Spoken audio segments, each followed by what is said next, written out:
반갑습니다. 하늘빛 교회 제가 가끔씩 왔는데 예배당에 들어와 본 지는 꽤 오랜만인 것 같아요. 이렇게 불러주셔서 감사드립니다. 서영진 목사님과는 제가 세인천 지방에서 목회를 하면서 알게 됐습니다. 알고 보니까 저의 신학대학교 후배이기도 하고 또 저와 같이 강화에서 목회를 한 경험도 있어서 저하고 공유할 수 있는 부분들이 좀 많았어요. 그리고 목사님이 성실하고 꼼꼼하고 또 이렇게 철저한 그런 부분들이 성격적으로 저하고 좀 비슷한 부분들도 있어요. 그래서 더 가까워질 수가 있었던 것 같습니다.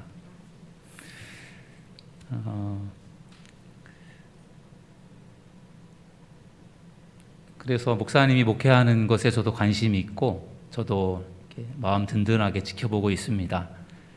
우리 서영진 목사님 성실하시고 신실하신 목사님인데 목사님과 함께 신앙생활을 할 수 있다는 것 여러분 감사한 것 아십니까? 감사하며 신앙생활 하시기 바랍니다. 얼마 전에 목사님께서 저에게 부탁을 하셨어요.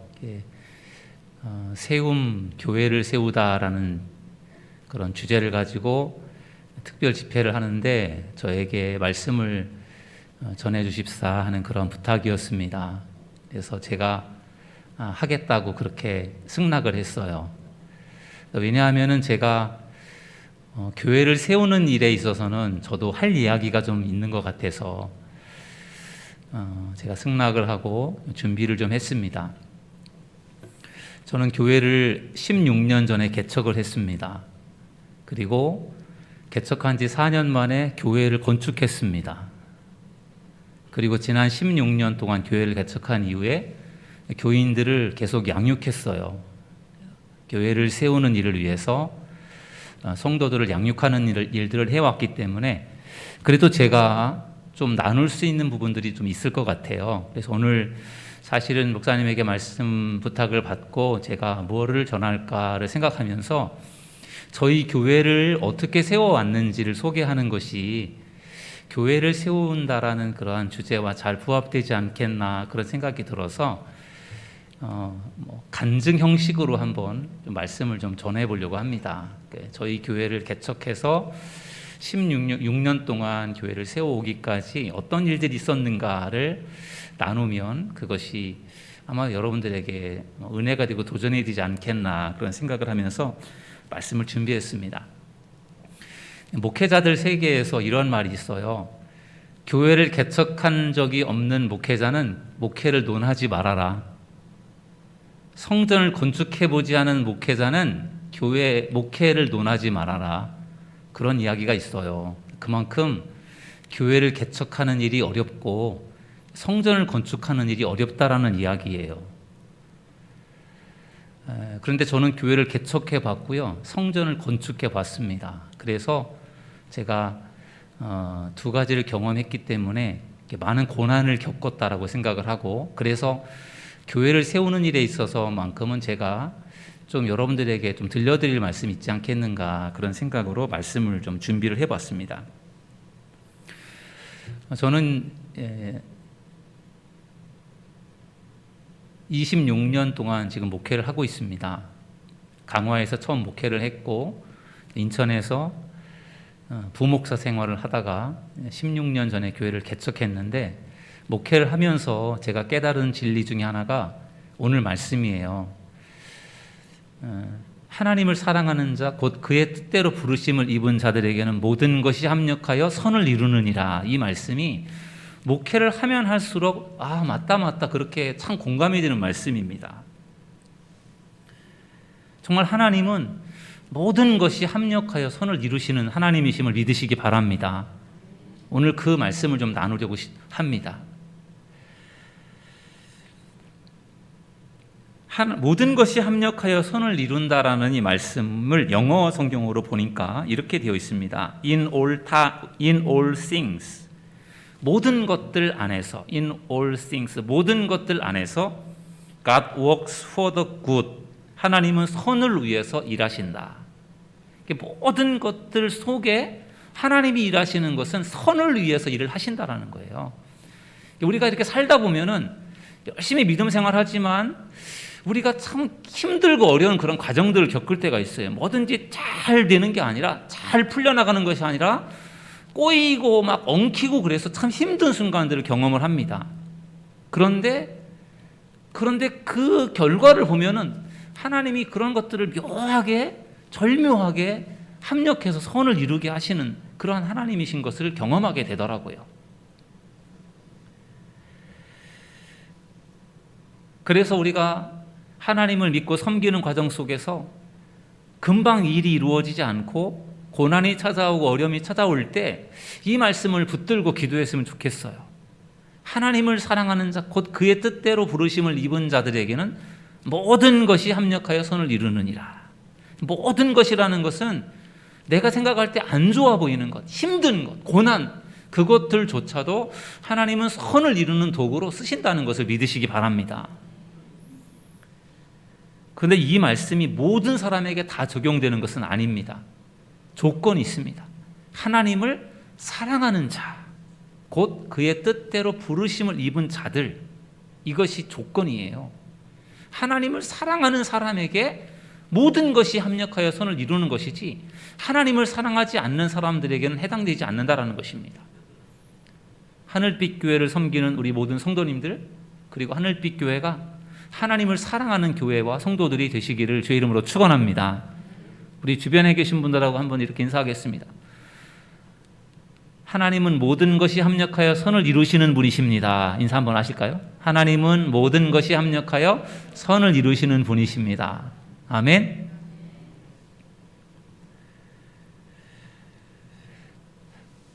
저는 2006년에 교회를 개척했습니다. 그때 저는 부목사 생활을 하고 있었어요.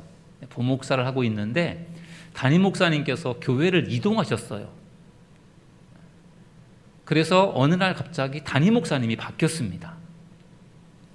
담임 목사가 바뀌게 되면 부목사들도 사실은 사역지를 바꿔가야 된다라는 게, 그게 이렇게 뭐랄까요, 이렇게 암암리에 그렇게 다 알고 있는 거죠. 그래서 저도 담임 목사님이 바뀌었으니까 교회를 다른 곳으로 떠나야 되겠다, 그렇게 마음을 먹고 준비를 하는데 생각처럼 그게 잘 되질 않았습니다. 그래서 새로 오신 담임 목사님과 10개월 동안을 같이 지냈는데 너무 힘든 시간이었어요. 저도 힘들고 새로 오신 담임 목사님도 힘드시고, 그렇다고 해서 뭐 아무 교회나 가서도 안 되고, 제가 그래도 갈 만한 교회를 가서 목회를 다시 해야 될 텐데 그게 잘 안 되더라고요. 될 것 같으면서 안 되고, 될 것 같으면서 안 되고. 그러는 과정에 어느 날 교인 몇몇이 저에게 식사를 하자고 제안을 하셨습니다. 그때 제 생일날이었어요. 목사님이 생신이신데 저희가 식사를 대접하고 싶은데 식사하시죠 해서 저를 부르셨어요. 그래서 몇몇 교인들과 같이 식사를 하게 됐는데, 그 식사 자리에서 그 교인들이 그런 얘기를 하시는 거예요. 목사님, 교회 개척하세요. 저희가 도와드릴게요. 개척하세요. 그러시는 거예요. 저는 그때까지 교회를 개척한다라는 것을 생각해 본 적이 없어요. 교회를 개척하는 게 장난도 아니고, 그분들이 교회를 개척한다고 해서 제가 개척했는데 그분들이 개척 안 하면 어떡해요?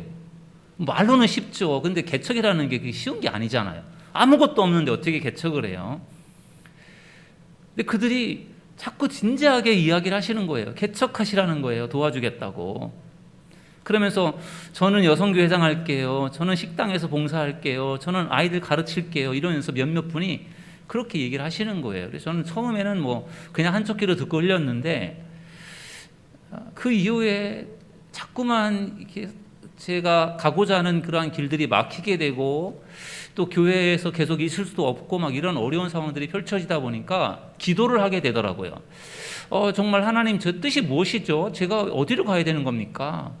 이 교회에 계속 남아있는 것도 어렵고, 그렇다고 해서 자꾸 가려고 하는데 자꾸 길이 막히고, 정말 하나님 뜻이 무엇입니까? 제가 그래도 그동안에 열심히 부목사로 열심히 섬겼는데 하나님 왜 저를 이렇게 힘드시게 하세요?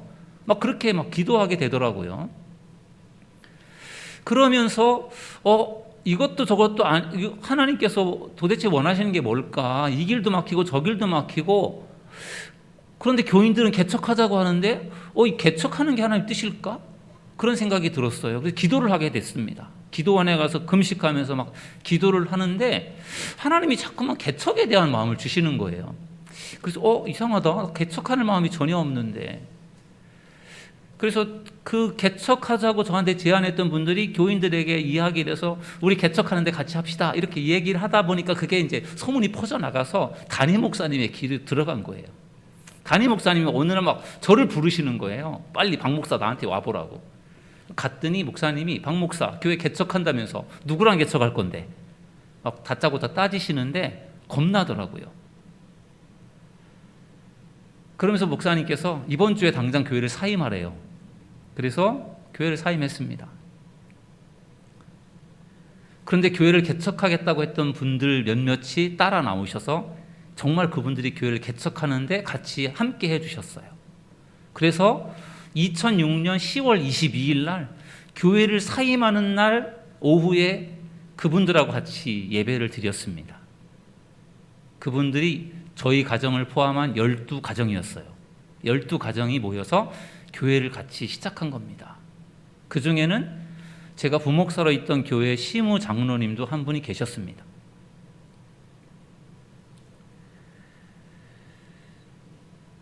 저는 이제 그때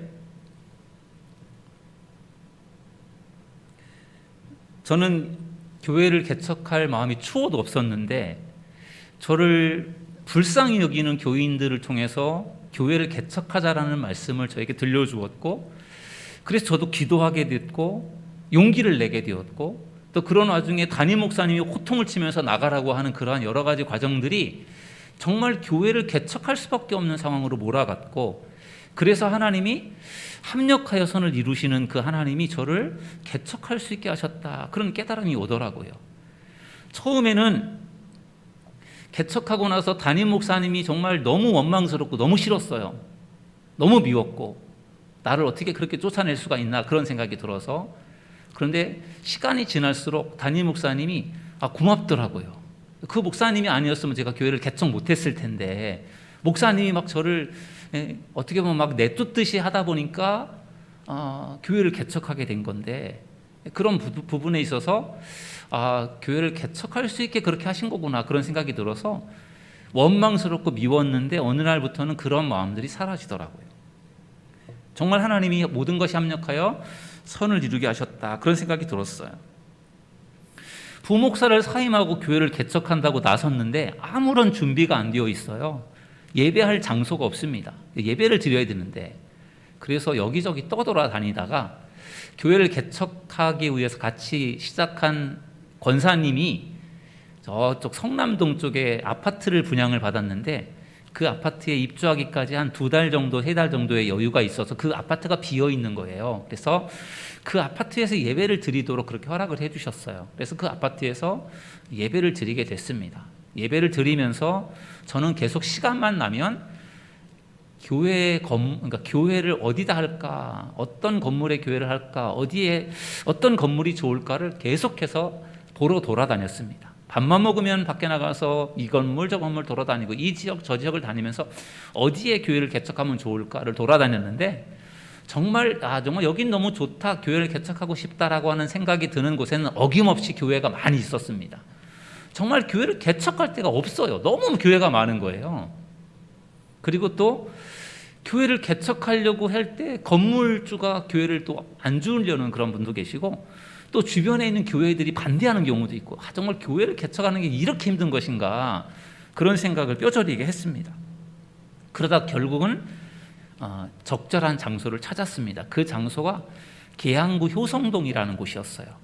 그래서 90평 되는 그러니까 4층 건물인데 2층에 있는 90평짜리 단독 건물을 이제 임대로 빌리게 됐어요.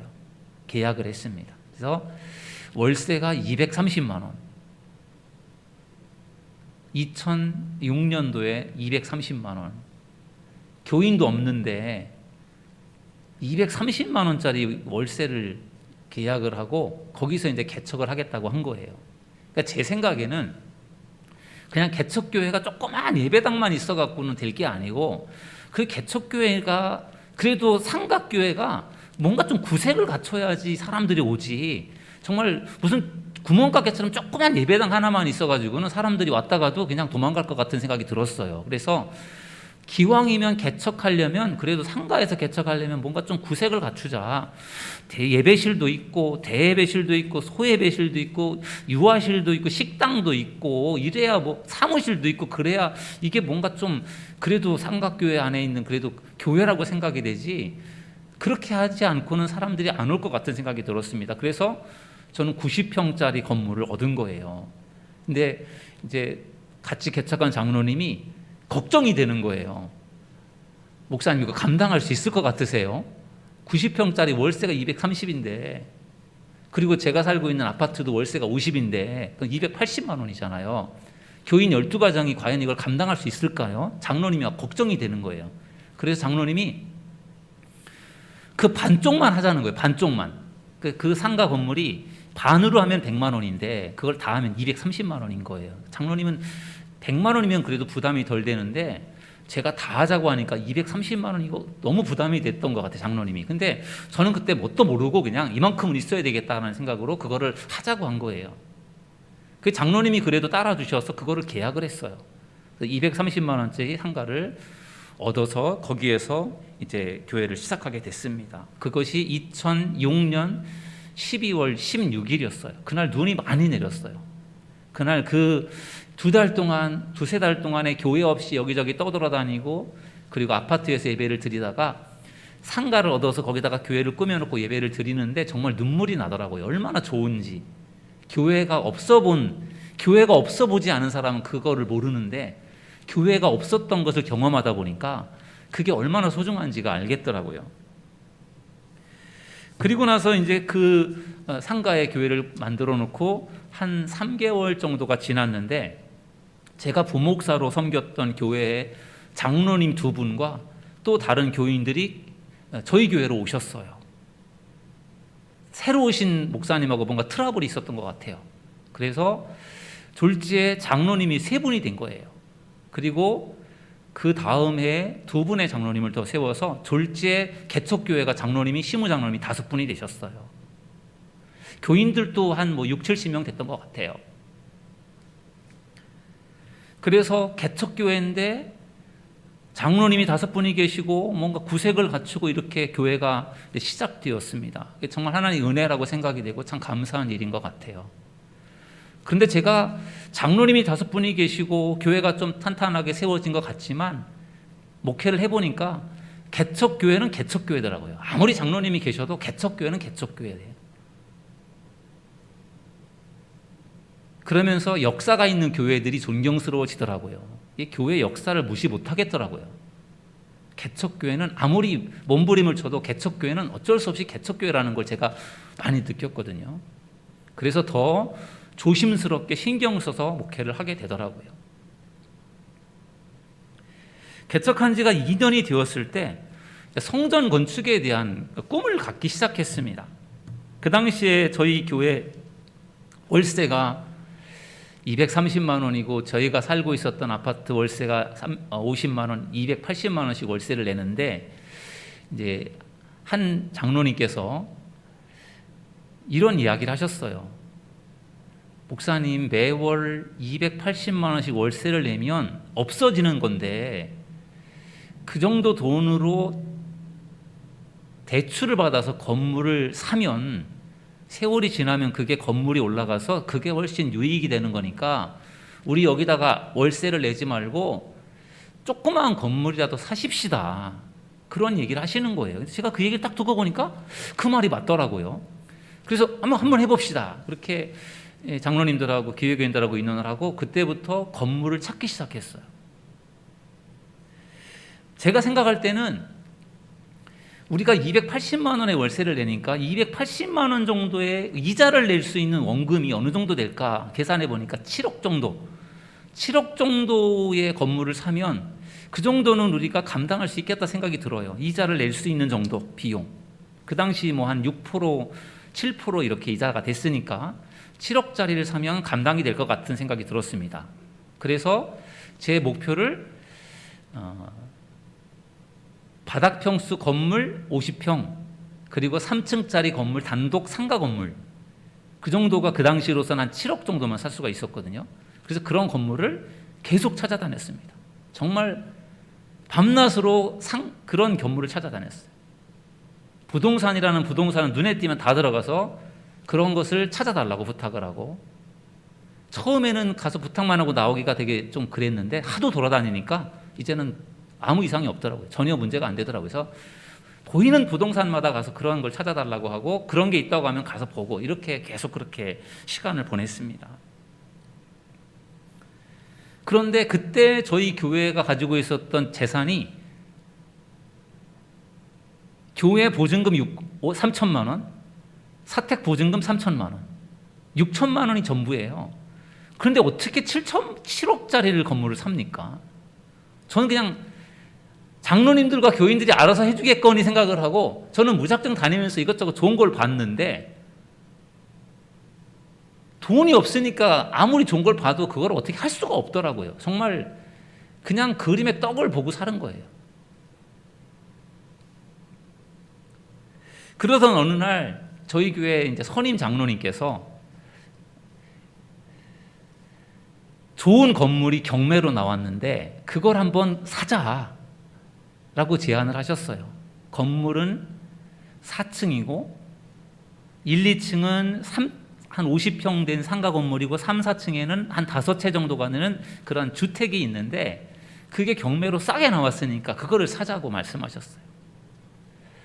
그러면서 집이 5채가 살고 있으니까 그 중에 하나를 사택으로 하면 되고 1, 2층 교회로 하면 돈을 많이 들이지 않고도 그거 감당할 수 있으니까 그걸 사자, 이렇게 말씀하셔서 그게 웬일인가 싶어서 그럼 한번 가서 보십시다 하고 우리 장로님들하고 기획위원들, 건축위원들이 가서 그 건물을 보았어요. 그 건물은 하익동 법원 앞에 있는 상가였어요. 장로님은 너무 좋다고 말씀하셨는데 제가 가서 보니까 아니에요. 너무 작고, 그리고 주택가가 아니라 완전 상가만 있는, 여러분 하익동 법원 앞에 가면 거기 맨 그 법원 그 법무사 사무실만 있는 그 건물 중에 하나예요. 너무 복잡하고, 제가 가서 딱 보니까 여기는 교회가 될 곳이 아니다, 딱 그런 판단이 드는 거예요. 그리고 교회가 50평으로 되어 있는데 제가 볼 때는 너무 작기도 하고 목회가 안 될 것 같아요, 거기는. 그런데 장로님은 싸니까 그거를 경매를 받아서 그거를 불려서 나중에 그거로 팔아서 이득을 남겨서 그러면 교회를 지을 수 있지만, 그런 자산이 없이 지금 상태에서는 우리가 교회를 지을 수 없다. 그러니까 투자하는 마음 먹고 그거 사자고 그렇게 장로님께서 말씀하시더라고요. 근데 저는 그것이 정말 마음에 들지 않았어요. 그래서 반대를 했습니다. 장로님은 거기에 푹 빠져서 그걸 어떻게 해서든지 경매를 받아야 된다고 계속해서 말씀하고 계시고, 저는 반대를 했고요. 그러다 보니까 선임 장로님하고 저와의 관계가 갈수록 안 좋아졌어요. 그러다 보니까 교인들도 선임 장로님을 지지하는 교인과 담임 목사를 지지하는 교인으로 나눠지게 되더라고요. 그래서 건축위원회 그 기획위원회 건축위원회만 하면은 싸웠어요. 선임 장로님 편, 담임 목사 편. 너무 힘든 시간이었어요. 우리 교회 16년 역사 가운데 그때가 제일 힘들었던 것 같아요. 개척 후에 2년, 3년, 4년 되던 그때. 무엇보다 설교가 너무 힘든 거예요. 무슨 설교를 해야 될지 모르겠어요. 막 설교를 하면 설교가 막 튕겨나와요. 튕겨나와. 우리 선임 장로님이 여기 앉아 계신데 정말 장로님을 못 보겠어요. 설교를 하면 장로님을 보면 설교를 못 하겠어요. 장로님이 저 때문에 불만이 너무 많으시니까 설교할 때 저를 보지도 않아요. 그러니까 제가 안 보는 게 차라리 낫죠. 장로님도 저를 안 보니까. 그러면서 설교를 하는데 너무 힘든 거예요. 무슨 말을 해야 될지 모르겠어요. 무슨 설교를 해야 될지. 그런 와중에 그 장로님이 경매로 사자고 했던 그 건물이 다른 사람에게 낙찰이 된 거예요. 그 장로님이 완전히 거기에서 상심을 하셨어요.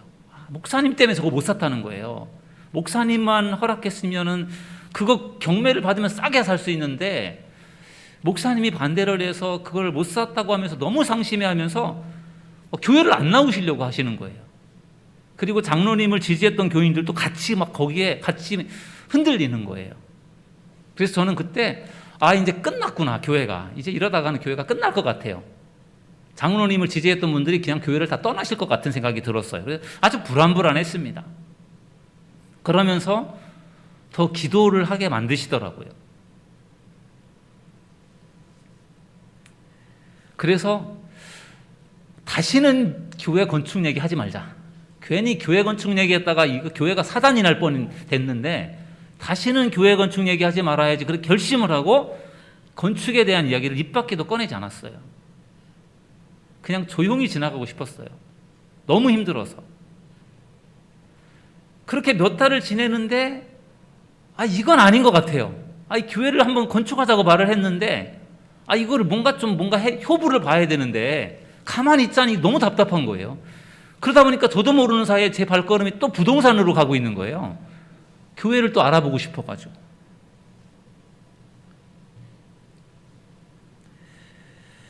그러다가 어느 부동산에 갔는데 교회가 좋은 교회가 나왔는데 그 교회를 소개하고 싶다고 저를 그 교회로 안내했는데 그 교회가 심곡동에 있는 교회였어요. 단독 교회 건물이었는데 가보니까 교회가 너무 마음에 드는 거예요. 지금까지는 상가만 찾아다녔는데 교회를 딱 보고 나니까 상가는 이제 눈에 들어오지도 않아요. 교회가 너무 좋은 거예요. 3층으로 된 교회인데 지하에 예배당이 있고 1층, 2층, 3층으로 되어 있는 교회인데 정말 하나님이 우리를 위해 준비해 놓으신 것이다. 딱 그런 확신이 오는 거예요. 너무 마음에 들어요. 그리고 한 7억이면 살 수 있는 교회예요. 그래서 잘 됐다. 이거면 됐다 생각해가지고 제가 이제 건축위원들을 모시고 그 교회를 가서 봤어요. 근데 선임 장로님이 보시고 오셔서 거기는 아니라는 거예요. 너무 작대요. 나는 그 정도면 충분한데 지하에 100석은 되고 우리 교인들이 가서 예배를 드리기에 충분한 공간인데 장로님은 너무 작아서 안 된대요. 아마 제가 볼 때는 그때 그 교회가 땅이 한 5, 60평밖에 안 됐던 것 같아요. 그리고 건물이 한 40평으로 지어졌는데 지하니까 지하 조금 더 많이 팠고 위에 올라온 건물이 그렇게 크진 않았는데 저는 그렇게 작다고 생각하지 않았는데 우리 선임 장로님은 너무 작아서 소용없다 그렇게 말씀을 하시는 거예요. 저는 작지가 않은데 장로님은 작대요. 그래서 기도를 하면서 누가 이기나 한번 보자 그런 마음으로 그때부터 그 교회 땅 밟기를 시작했어요. 새벽 기도 끝나면 거기 가서 이제 몇 바퀴씩 돌면서 기도를 하는 거예요. 하나님 여기 주세요. 여기가 정말 우리 교회에 딱 맞는 곳입니다. 여기를 얻으면 월세 정도면 충분히 감당할 수 있는 그러한 곳이니까 우리 교인들이 와서 마음껏 예배할 수 있는 곳이고 너무 좋은 곳이니까 하나님 여기 주세요.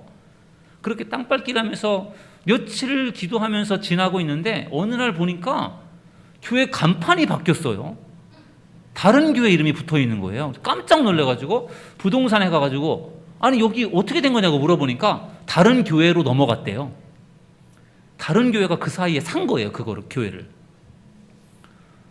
하늘이 무너지는 것 같아요. 정말. 난 거기가 진짜 하나님 우리를 위해 준비해 주신 교회라고 생각을 했는데 다른 교회가 벌써 샀으니까 너무 기가 막히고 너무 화가 나고 선임 장로님이 반대를 안 했으면 분명히 우리가 거기를 살 수 있었는데 선임 장로님 때문에 이렇게 된 것 같아가지고 막 장로님이 너무 원망스럽고 너무 싫은 거예요.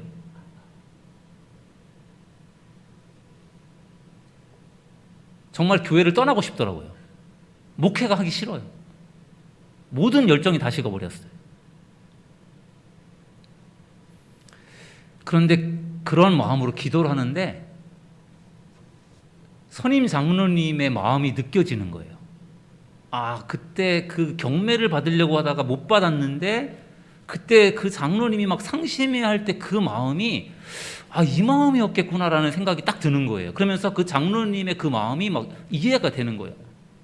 나만 힘들어 죽는 것 같았는데 장로님도 이렇게 힘들었겠구나, 그런 생각이 들면서 더 기도하게 되더라고요.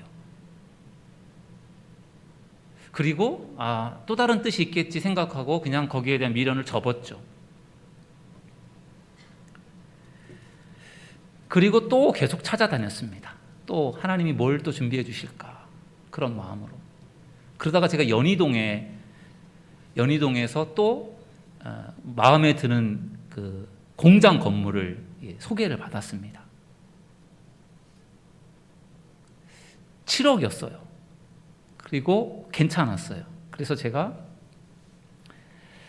다시 건축위원들 모임을 갖고 거기를 가서 같이 봤어요. 아시아드 경기장 옆에 있는 그런 공장이었는데 교회로 하기에는 안성맞춤인 그런 건물이었어요. 가격도 괜찮고 또 아시아드 경기장 있고 하니까 뭐 여건이 괜찮은 것 같아서 소개를 했더니 선임 장로님이 또 반대를 하세요. 아시아드 경기장이 있어서 안 좋다는 거예요. 저는 아시아드 경기장이 있어서 좋을 줄로 생각을 했는데 장로님은 아시아드 경기장이 있기 때문에 여기 사람들이 없어서 안 좋다는 거예요. 저도 그게 이해가 안 됐는데 그냥 장로님이 그냥 제가 하는 일에 반대하시려고 하는 것 같은 생각이 자꾸 드는 거예요.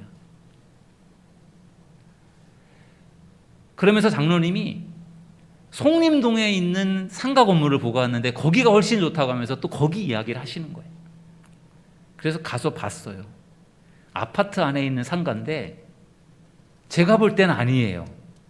그래서 제가 또 반대를 했어요. 아닙니다, 장로님, 여기는. 그러니까 장로님 거기가 좋은데 왜 안 되냐는 거예요.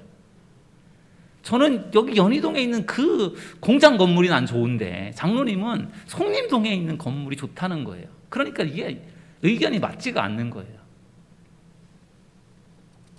그러면서 정말 우리 선임 장로님하고 나는 정말 이거 정말 마음이 같이 가기가 어렵다, 그런 생각이 또 들더라고요.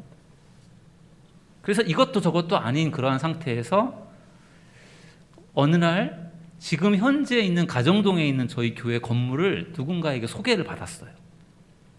근데 그 건물은 땅이 126평에 건평이 220평인데 제가 그동안에 목표로 삼고 찾아다녔던 건물의 2배 크기와 2배의 비용이에요. 15억 정도를 줘야 살 수 있는 건물이었어요.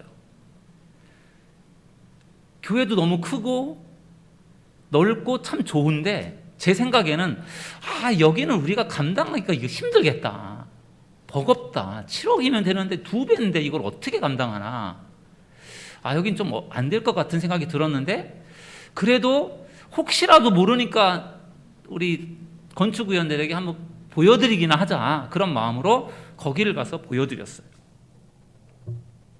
그런데 놀라운 일이 벌어졌는데 그 건축위원들, 선임 장로님을 포함한 건축위원들이 저보다 더 좋아하는 거예요, 거기를. 그래서 거기를 사자는 거예요. 장로님, 여기 우리가 사기에 너무 버거워요. 목사님 잠자코 계시고 우리가 한번 해볼 테니까 사십시다. 그래서 거기를 이제 사는 거로 해서 담임 목사님과 제가 계속 만나서 가격 절충, 가격에 대한 협상을 하기 시작했어요. 파는 분은 어떻게 해서든지 더 받으시려고 하는 거고 사는 사람은 어떻게 해서든지 덜 주려고 하는 게 심리잖아요. 그래서 계속 조율을 하다가 적정선에서 결국은 이제 교회를 저희가 사게 된 겁니다. 그것이 저희가 교회를 개척한 지 4년 되던 때였어요. 만 2년이 되었을 때부터 성전 건축을 준비해서 시작하다가 만 4년이 되었을 때 효성동 상가에서 마무리를 짓고 가정동으로 이전을 해왔습니다.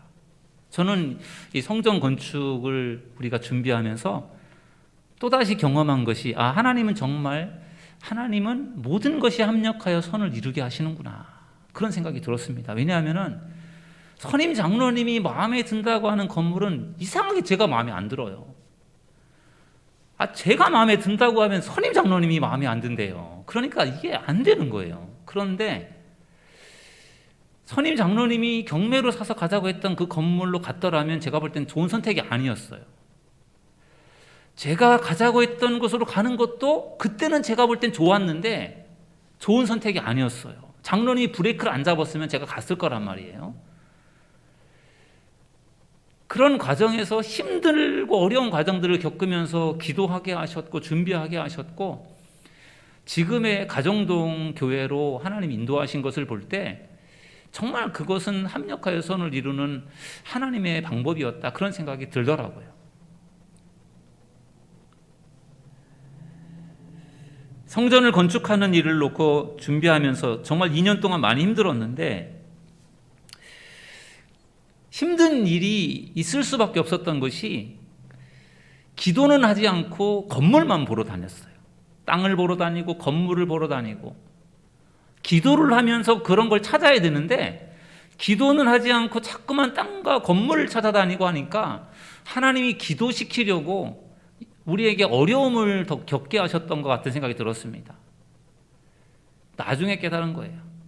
그래서 기도할 수밖에 없었고 하나님의 도움을 구할 수밖에 없었고 그러면서 하나님께서 이렇게 정말 우리가 생각했던 것보다 훨씬 좋은 길로 인도해 주시는 것을 경험하게 되었습니다. 저희 교회는 성전을 건축하는데 딱 일주일 걸렸어요. 왜냐하면 효성동에 있는 건물에서 10월 31일 날 예배를 마지막으로 드리고 11월 7일 날 가정동에 있는 교회에서 예배를 드렸거든요. 근데 가정동에 있는 교회가 교회에 있는 모든 것을 그대로 놓고 떠난 경우이기 때문에 그냥 저희들 몸만 옮겨오면은 그 교회에서 예배를 드릴 수가 있는 상황이었어요. 거의 손대지 않고 그대로 인수를 받았기 때문에 일주일 만에 교회를 지어서 일주일 만에 옮겼습니다. 하나님이 너무 쉽게 교회를 지을 수 있게 하시면 그것에 대한 소중함을 우리가 모를까 봐서 하나님이 2년 동안의 진통을 겪으면서 우리에게 기도하게 하신 것 같다라는 생각이 들더라고요. 기도하면서 기도로 교회를 지어가야 되는데 기도는 하지 않고 인간적인 방법으로 찾아다니고 그것을 어떻게 해서든지 교회로 만들려고 했던 저희들의 어리석은 모습들을 하나님께서 깨우치게 하셔서 그 2년이라는 시간 동안에 오히려 힘든 과정들을 겪게 하시고 갈등하게 하시고 그러면서 기도하게 하셔서 하나님이 우리를 단련시키고 훈련시켜서 더 좋은 곳으로 우리를 인도하셨다는 것을 뒤늦게 알게 됐어요.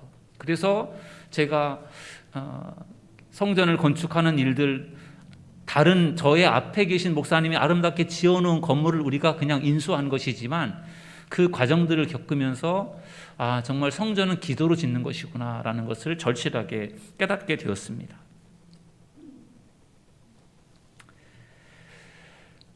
하늘빛 교회도 새로운 성전을 만드는 것에 대해서 지금 당면 숙제로 가지고 있다고 제가 목사님을 통해 들었습니다. 하나님께서 이곳에 교회를 세우게 하신 것도 하나님 뜻일 것이고 또 새로운 곳을 향해 나아가는 데도 또 하나님의 또 다른 뜻이 있으리라고 생각이 되는데 이곳에 계속 머물러 있자니 월세가 너무 부담이 되는 것이고 그렇다고 해서 새로운 곳을 향해 나아가자니 뭔가 준비된 게 없기 때문에 막막한 것이고 저도 다 겪어봤기 때문에 다 알겠어요. 그런데 제가 경험해온 바로 의하면 이 성전을 건축하는 부분들과 교회를 세워가는 부분들이 인간의 계산으로만 다 되는 것은 아니더라고요. 이거 계산으로 도저히 될 수 없는 부분들이 있고 그게 하나님이 하시는 일인 것 같아요. 그래서 기도하면서 하나님의 인도함을 받는 것이 너무나 중요한데 힘들다고 해서 포기해서도 안 되고 힘들수록 더 기도해야 되고 기도하면서 하나 되는 것이고 또 기도하면서 또 같이 어떤 비전을 만들어가는 것 같아요. 그래서 정말 어떻게 보면 진퇴양난, 앞으로 갈 수도 없고 뒤로 물러날 수도 없는 진퇴양난의 상황 속에서 어떻게 보면 정말 큰 위기의 상황 속에 있을 때 어쩌면 그게 위기가 기회가 될 수 있다고 새롭게 결단할 수 있는 그러한 시간이 아닐까 그런 생각이 들었습니다. 그래서 목사님과 장로님과 모든 교인들이 더 기도하시면서 하나님께 새로운 성전에 대한 비전을 가지고 기도하시고 어디를 향해 가야 될 것인지를 기도하면서 찾아다니고 구하고 그러면서 교회가 성도들이 같은 비전을 품을 수 있게끔 해나가는 것이 그것이 앞으로 필요하지 않겠는가 그런 생각이 들어서 제가 저의 경험들을 토대로 해서 저희 교회를 세워왔던 부분들을 가지고 잠깐 말씀을 나누었습니다. 저희가 12년 전에 가정동에 왔습니다. 벌써 12년이 지났어요. 저희는 가정동에 와서 교회 건물이 있고 그러니까 교회가 금방 부흥할 줄 알았어요. 근데 교회가 부흥하는 것이 그게 뭐 제 마음대로 되는 게 아니더라고요. 물론 부흥을 하긴 했지만 많이 부흥하진 않았어요. 저희가 가정동에 올 때 한 7, 80명 정도가 왔던 것 같아요. 근데 지금은 한 120명, 130명 정도가 모이니까 12년 전에 비하면 그래도 더 많이 보이지만 세월에 비하면 그렇게 많이 부흥된 건 아닌 것 같아요. 그러면서 깨달은 것이 있어요. 부흥이라는 게 내 마음대로 되는 게 아니구나. 열심히 한다고 다 부흥이 되는 게 아니구나. 다 때가 있는 것이구나. 그러면서 요즘에 12년의 세월이 흘러서 요즘에 가정동의 변화를 보면서 이제는 때가 됐나 보다. 그런 생각이 들어요. 그러면서 또다시 하나님은 모든 것이 합력하여 선을 이루시는 분이시다라는 것을 또 느낄 수 있는 부분이 뭐냐면은 교회가 많이 부흥되지 않았기 때문에 제가 기존의 교인들을 계속해서 양육할 수 있었어요. 또 가르치다 보니까 더 이상 가르칠 교재가 없어서 나중에는 제가 책을 써서 가르쳤어요. 그분이니까 배운 사람을 똑같은 걸 계속 가르칠 수는 없잖아요. 계속 바꿔가면서 가르치고 양육하면서 왔는데 그런 시간들을 통해서 우리 기존의 교인들이 잘 양육되고 훈련되는 부분이 중요했구나. 새로운 사람들이 오더라도 우리가 잘 준비되어 있어야 그들을 맞이할 수 있는 것이지 준비가 안 되어 있으면 그분들을 어떻게 맞이할 수 있는가 그런 생각이 들면서 교회 건물을 세우는 일을 했는데 그것과 함께 사람을 세우는 일들을 할 수 있게 하신 것이 교회가 부흥이 많이 됐다면 사람을 세우는 일에 있어서 많이 그쪽에 관심을 못 두었을 텐데 교회가 많이 부흥되지 않는 바람에 우리 기존의 교인들을 계속 훈련해서 양육할 수 있는 사람을 세우는 일들에 더 많은 관심을 기울일 수 있었던 부분에 있어서 하나님은 또 이렇게도 또 선을 이루시려고 하시나 그런 생각을 가지고 앞으로 기대하는 마음을 갖게 되더라고요. 서영진 목사님도 양육의 비전이 있는 목사님으로 제가 알고 있어요. 교인들을 가르쳐서 양육하려고 하는 그 마음이 간절한데 제가 볼 때는 교회 건물을 세우는 것 매우 중요한 일이고 사람을 세우는 일 매우 중요한 일이에요. 제가 볼 때는 이 두 가지가 다 중요하다고 보거든요. 요즘에는 얼만큼의 많은 교인이 모이느냐 보다 더 중요한 것이 그 교회에 리더가 몇 명이 있느냐가 더 중요한 시대예요. 많은 사람이 모이는 것 그게 전부가 아니라는 거죠. 그 교회를 구성하고 있는 멤버들 중에 리더가 얼만큼 있느냐 그게 더 비전이 있고 그게 더 중요한 거예요. 그런데 그 리더들을 어떻게 세워갈 수 있느냐 말씀을 통해 양육해 가는 거죠. 교회를 세우는 일 그리고 사역자 성도들을 세우는 일 이게 다 교회를 세우는 데 있어서 중요한 두 가지 기둥이라고 생각이 됩니다. 순서는 없어요. 교회의 건물을 먼저 세울 수도 있고 사람을 먼저 세울 수도 있고 교회의 비전과 상황에 따라서 다를 것 같은데 중요한 것은 이 두 가지가 다 세워져야 될 부분이라는 거예요. 교회 건물을 세우는 일 그리고 성도들을 세우는 일. 지금 하늘빛 교회는 교회를 세우는 중요한 비전을 가지고 준비하고 있어요. 그래서 아마 이런 집회도 준비하게 된 것 같습니다.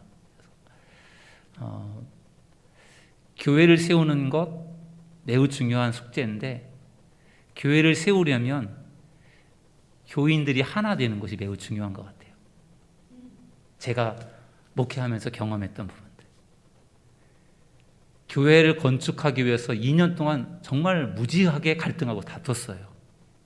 그런데 가정동에 와서는 거의 다투지 않습니다. 장로님들하고 기획위원들하고 다투지 않아요. 왜냐하면 2년 동안 너무 다퉈서 아주 그냥 이제 진저리가 나는 거예요. 서로가 너무 힘들어요. 그래서 이제는 웬만하면 안 다투고 서로 기다리고 서로 마음을 모아서 같이 교회를 세워가려고 애를 쓰다 보니까 다툴 일이 없어지더라고요. 하나가 되면 모든 문제가 쉽게 해결될 수 있는 것 같아요.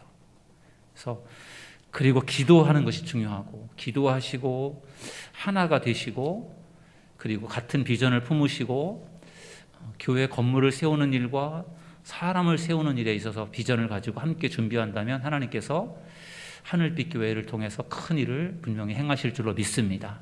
하늘의 빛이 비치는 교회, 하늘의 빛을 세상에 전하는 교회, 그런 교회를 꿈꾸미 하나님이 이곳에 교회를 세워주셨는데, 앞으로 정말 교회 건물을 잘 세워가고 사람을 잘 세워서 그 빛을 온 세상에 전하는 큰 비전을 이루는 하늘빛 교회가 되기를 주님의 이름으로 축원합니다.